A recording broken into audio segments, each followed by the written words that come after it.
So Kunal, I was thinking I won't speak today. And why exactly, Rishi?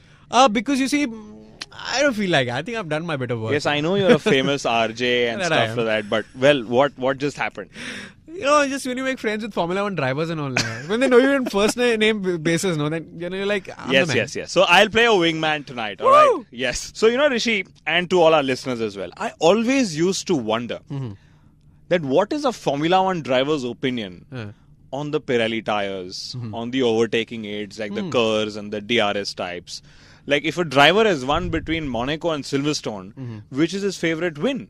I know all of that. Yeah, I know that, Rishi. So we've spoken and outspoken about Sebastian Vettel, the way he's driven and outdriven the entire field.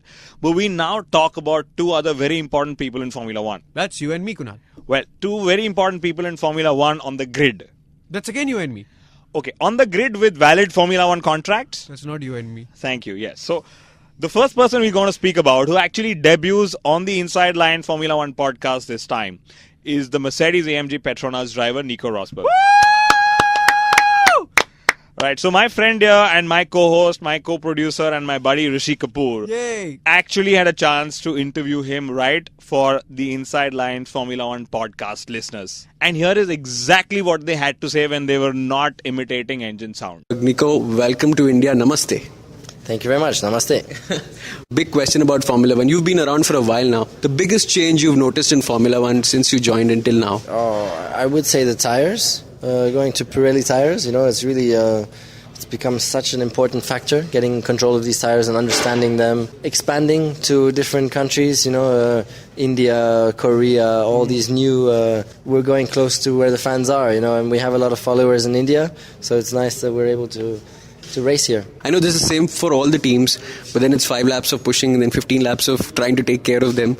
Do you want to go back to the form where you could push all 20 laps? If I had to choose, I'd probably prefer pushing all 20 laps, yeah, but it's also a challenge the way it is now, which is very interesting and very exciting, so I like it also at the moment. Okay, you've done very well this year. Mercedes has outdone itself and expectations and 3 Grand Prix wins for the team. If I had to ask you, would Monaco be a little more special than Silverstone? For sure, yeah. Monaco is where I've grown up. It's really my home. It's where I've gone to school. My family, friends, my life, everything is Monaco. And it's the Grand Prix to win. And I managed to do it 30 years after my father won the same race. So that's definitely the highlight for me. Dad's another big guy to look up to. Does Dad have anything to say about your driving style? No, not at all. Driving, it's really down to me in the car. He wasn't able to help me on the driving style. I just have to do it myself, and understand and experience and use my ability to the best I can. A lot of talk about next year, and the first thing is the 22 races, and you have to train harder now because it's a longer calendar. So does it change your approach in terms of physically getting ready for it? Not really, no. I'm still going to work very hard in the winter, of course. Maybe need to lose some more weight because the cars are going to be heavy next year. And driver weight could be critical, so might need to go on a diet, which is not great. A lot of commenting about the engine sounds next year and people saying, maybe it's going to be a little disappointing. What is your take on the new V6 era of Formula 1 and the turbo era coming back? I really don't know. I think it's still going to be exciting racing. It's going to be fantastic. Maybe a bit different to this year in some ways. But we just have to wait and see. I can't judge for now. For me, I really enjoy the technical side of Formula 1, and there's a lot of new stuff coming, and I'm sure I'm going to be able to make the most of it. You and Lewis are pushing so hard for developments and a great team, probably the strongest team right now. Next year, a lot of promise from Mercedes because, there's a big power game, and Mercedes, you feel, has the upper hand to take the championship next year. Next year is a great opportunity for us, and we're pushing very hard, and I believe that we can do great next year. If it's enough to win the championship, we have to wait and see. Okay, I'm going to ask you one final question, which I thought was a very scary situation in Korea when the nose just fell and I saw sparks. And I want to know what happens in a driver's mind. What do you tell the team? What the team tells you? How do you then change strategy? How do you come inside? What exactly happens in a situation like that, in a fatigue situation? Well, first of all, I can't see my nose. Yeah, so I couldn't see that it dropped. Correct. All I could see was sparks flying. And I'm like, what the hell is that? But I just continue, of course. And then the team told me, your nose has come off. And so then it was worrying for me because how did the nose, like, is it still hanging on there or is it really going under the car? Because if the nose goes under the car, I'll have a big crash because you lose control and you just go straight off at full speed. Yes. So that was worrying, like, to understand what the situation was. And then they said that it's still hanging on a little bit. So I was comfortable then to keep on driving fast and go back to the pits. So it all worked out. But it's a difficult situation to manage, such an unexpected event. Lost some very important points. Would have loved to see up on the podium. One final question. What's your whole take on the new era of overtaking which is brought by KERS and DRS?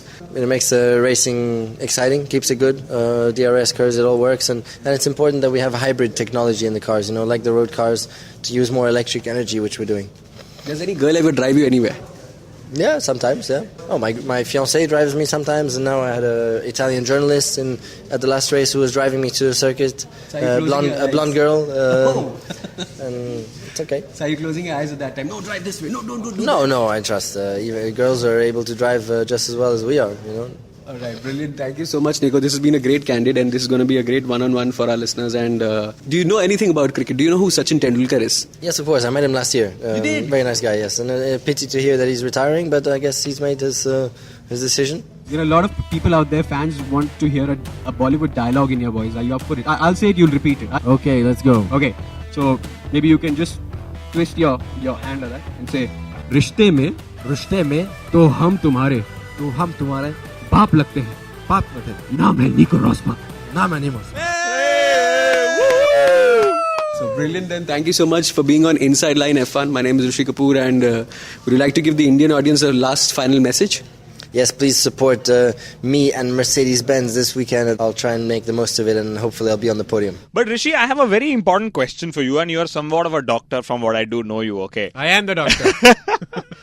So Nico claims that he can't see his nose. Is that humanly possible? You think I'm Himesh Resh? I mean, I just had a lot of fun with Nico. Who cares about the nose? Yeah. Let's hear you brag about it all the Hey. time. But Rishi, on the point of fun, there's one driver who's going to get paid, but probably won't receive the money in his bank accounts. And he's going to have a lot of fun till the end of the season during the winter. And he's going to drive a Ferrari next year. Yay, I know where this is going. Kimi Raikkonen not there for the remainder of the season. What is the biggest money savior for Lotus in this case?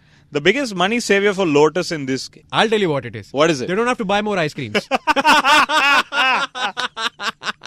But you know what? Yeah. This is where I really wish Formula One was different. This is where I wish they didn't use an alibi of, oh my god, I have a back pain and I need surgery for next season. And Kimi would have turned around and said, dude, I'm not getting paid, so I'm not going to work. Yes, a lot of Formula One drivers would be ready to drive for free. A lot of people don't have those seats, etc. But then Kimi is Kimi. Kimi is Kimi. But so the question to you, Rishi, and this is very important, again, it's down to surgeries. Yes. From a listener of ours called Siddharth Raman. He's an avid listener and I know that. Okay. His question is, who do you think is going to foot the bill for Kimi's surgery? Is it Lotus or Ferrari? Well, it can't be Massa because he's just signed for Williams. Absolutely. I guess David Valsecchi will. No? Pay driver. Well, Bruno Senna, you think? Bruno Senna. There is Vitali Petrov? Karun Chando. You name it, we got it. But yes, we are still contemplating on who's going to be his replacement drive. Who do you think is the right person? Should they get Hülkenberg early because he has a contract where he can get out of the car in Sauber and get used to the Lotus team? 2 races are enough for that. A lot of money rotating, a lot of drivers rotating. Our favourite Ferrari driver, Felipe Massa, is now going to be our favourite Williams driver for 2014. Which means that Pastor Maldonado and his PDVSA money could actually go to Sauber / Lotus. One of those teams could get rich and would have to make extra front wings. Yeah, and Rishi, there is news that Sergio Perez could also be on his way out from McLaren. So he could be at Sauber / Lotus / Sahara Force India F1 / home. But yeah, we are paying you our respects. We still have the Mercedes AMG Petronas team merchandise lying with us, courtesy Puma, and that's going to be with us till you actually win it. There's a link below where there are a couple of pictures, where there are a couple of dialogue boxes which you need to fill in the funniest answer, and we're getting a lot many, so you really need to try hard, wins the merchandise. My name is Rishi Kapoor. Kunal Shah is actually with his arm behind his neck and thinking about something. Nico's really pretty. Did he sing for you, Hit Me Baby One More Time? Come on, Rishi. He actually did hit me, and now Charlie is going to investigate it after the race.